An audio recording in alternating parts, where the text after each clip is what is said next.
र्योग्योंग hotel north Korea की सबसे ऊंची इमारत है, जिसकी ऊंचाई 330 मीटर है। यह प्योंगयांग शहर के बिल्कुल बीचों बीच स्थित है।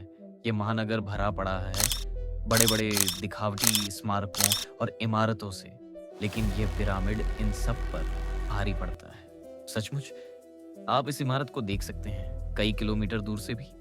इसे दुनिया का सबसे ऊंचा होटल और देश की शान बनाने के लिए बनाया गया था। इसका काम 30 साल से भी पहले शुरू हुआ था।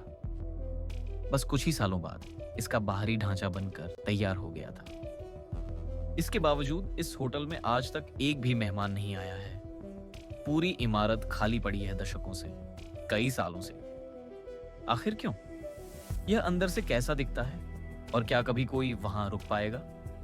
हम आपको ले चलते हैं, जिसे लोग कहते हैं hotel of doom. North Korea में मीडिया पर बहुत सख्त पाबंदी है, जिससे वहां की सही जानकारी मिलना बहुत मुश्किल है। उदाहरण के लिए, जब 3 महीने पहले एक अमेरिकी सैनिक सीमा पार करके उत्तर कोरिया चला गया, तो किसी को कुछ साफ पता नहीं था। उत्तर कोरिया ने दावा किया कि वह सैनिक अमेरिका में हो रहे बुरे बर्ताव से बचने के लिए पनाह मांग रहा था, लेकिन क्या सच में यही हुआ था? उत्तर कोरिया दुनिया के सबसे आइसोलेटेड देशों में से एक है।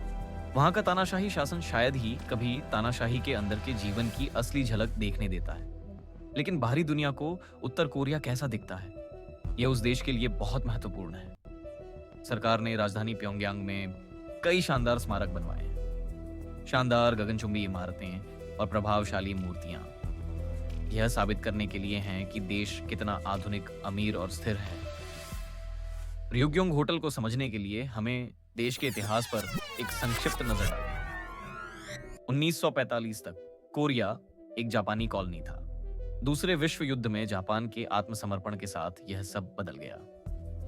कोरिया को जीतने वाली शक्तियों के बीच दो हिस्सों में बांट दिया गया। साउथ पर अमेरिका का कब्जा था और नॉर्थ पर सोवियत संघ का। नतीजतन दक्षिण कोरिया अंततः एक लोकतंत्र बन गया और दुनिया के लिए खुल गया। वहीं उत्तर कोरिया कम्युनिज्म के झंडे तले एक तानाशाही राज्य बन गया। दोनों देश दुश्मन बन गए।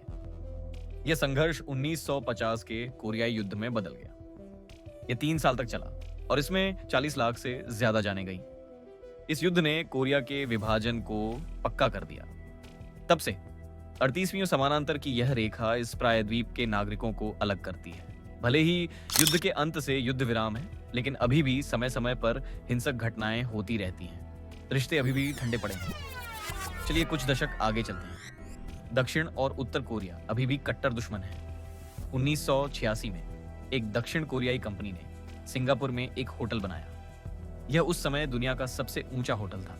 2 साल बाद दक्षिण कोरिया ओलंपिक की मेजबानी करता है, जो किसी देश के लिए बहुत बड़े सम्मान की बात है। उस समय के उत्तर कोरियाई तानाशाह किम इल सुंग को यह सब बिल्कुल पसंद नहीं आया, तो शासन ने जवाबी कार्रवाई की। 1989 में उत्तर कोरिया ने world festival of youth and students की मेजबानी की। 177 देशों से 10,000 से अधिक लोग राजधानी आए। तैयारी में देश ने प्योंगयांग को चमकाने के लिए $4 अरब खर्च किए अपने विजिटर्स के लिए। पैसों का इस्तेमाल नई सड़कें और स्टेडियम बनाने में किया गया और एक नए होटल की योजना भी थी। इसका मकसद दक्षिण कोरियाई लोगों के होटल से 104 मीटर ऊंचा होना था, ताकि दुनिया का सबसे ऊंचा होटल अब से उत्तर कोरिया में हो। तुलना के लिए यह एफिल टावर से काफी ऊंचा होता। र्योग्योंग होटल की योजनाएं अनोखी थी। इमारत को 3 पंखों तो विंग्स के साथ डिजाइन किया गया है, हर एक 75 डिग्री के कोण पर झुका हुआ, जो ऊपर जाकर एक कोन के रूप में मिलता है। इसका आकार एक पिरामिड, एक पहाड़ या शायद एक रॉकेट की याद दिलाता है। 105 मंजिलों पर लगभग 3,000 कमरे फैले हुए हैं। कुल मिलाकर होटल में 3,60,000 वर्ग मीटर की जगह है। इसमें एक बॉलिंग एली और एक नाइट क्लब भी होगा। होटल के शिखर पर कोन के सबसे ऊपर 5 रेस्तरां के लिए जगह है। 360 डिग्री नजारे का मजा लेने के लिए यह हिस्सा घूम भी सकेगा। तो 1987 में उत्तर कोरिया ने होटल बनाना शुरू किया। 2 साल बाद वर्ल्ड फेस्टिवल के ठीक समय पर इसका उद्घाटन समारोह होना था। 105 मंजिलों में से एक के बाद एक मंजिल बनती गई। इमारत का ढांचा और ऊंचा होता गया। लेकिन जल्द ही यह साफ हो गया कि निर्माण शुरू होने के सिर्फ 2 साल बाद इसे खोलना कुछ ज्यादा ही बड़ी उम्मीद थी। विदेशी मेहमानों को दूसरे होटलों में ठहराया गया। उद्घाटन की तारीख 1992 तक टाल दी गई, लेकिन 1991 में सोवियत संघ बिखर गया। कोल्ड वॉर खत्म हो गया। यूएसएसआर के खत्म होने के साथ उत्तर कोरिया ने अपना सबसे महत्वपूर्ण समर्थक और मददगार खो दिया। 1 साल बाद होटल अपनी 330 मीटर की ऊंचाई तक पहुंच गया। अब यह अपने आसपास की हर चीज से ऊपर था, लेकिन यह पूरा होने से अभी बहुत दूर था। उद्घाटन समारोह कभी नहीं हुआ। उस समय तक निर्माण में लगभग 75 करोड़ अमेरिकी डॉलर खर्च हो चुके थे। उत्तर कोरिया के पास इसे जारी रखने के लिए पैसे नहीं थे। 1993 में काम पूरी तरह से रोक दिया गया, और बहुत लंबे समय के लिए। कभी देश की शान रहा यह प्रोजेक्ट अब आंखों में चुभने लगा था। होटल में खिड़कियां तक नहीं थी, सिर्फ ग्रे ढांचा बचा था। एक उदास कंक्रीट का विशालकाय ढांचा। छत पर एक क्रेन सालों तक पड़ी पड़ी जंग खाती रही। इस बीच उत्तर कोरिया की जनता भीषण गरीबी से जूझ रही थी। साथ ही देश गंभीर आर्थिक संकट में डूब रहा था। एक भारी अकाल पड़ गया। सामान की कमी, बिजली कटौती और कोई इलाज नहीं। किम जोंग इल अब देश के नए तानाशाह थे।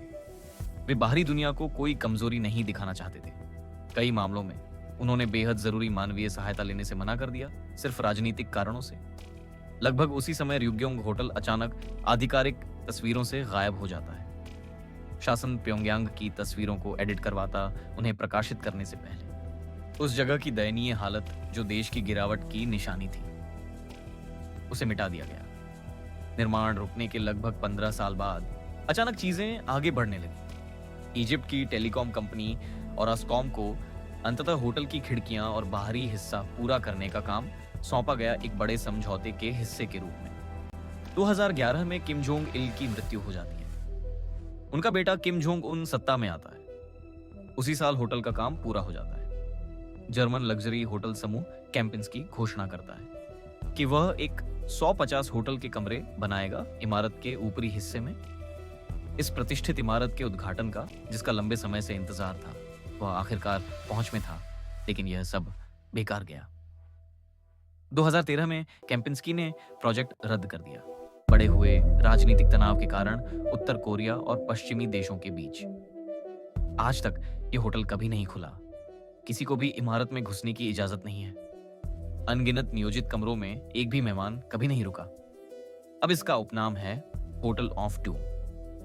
यहां तक कि सबसे सुंदर बाहरी दिखावा भी इस सच्चाई को छिपा नहीं सकता कि अंदर की दीवारें ढहने लगी हैं। जानकारों का कहना है कि होटल का निर्माण वास्तव में मजबूत नहीं है। कंक्रीट के इस विशाल ढेर में लोहे, स्टील का ढांचा नहीं है। 2014 में ऐसी ही एक सिर्फ कंक्रीट वाली गगनचुंबी इमारत प्योंगयांग में गिर गई थी। अच्छे होटलों के बजाय उत्तर कोरिया परमाणु हथियारों के परीक्षण, अपनी एक्शन फिल्मों और गरीबी में दबे लोगों के लिए जाना जाता है। 2018 से इस इमारत का इस्तेमाल प्रोपेगेंडा के लिए किया जा रहा है। बाहरी हिस्से पर हजारों एलईडी लगाई गई हैं। स्क्रीन पर 4 मिनट के वीडियो बार बार चलते हैं। वे उत्तर कोरिया का इतिहास दिखाते हैं और उनमें राजनीतिक नारे होते हैं। सबसे ऊपर, महानगर के ऊपर उत्तर कोरिया का एक विशाल झंडा चमकता है। समय के साथ जो ताकत की निशानी होनी चाहिए थी, समृद्धि और सत्ता की, वह उत्तर कोरिया के झूठे अहंकार और उसकी तानाशाही की विफलता का संकेत बन गया है। अगर आप इस बाहरी दिखावे के पीछे देखें, तो आपको कड़वी सच्चाई दिखाई देगी।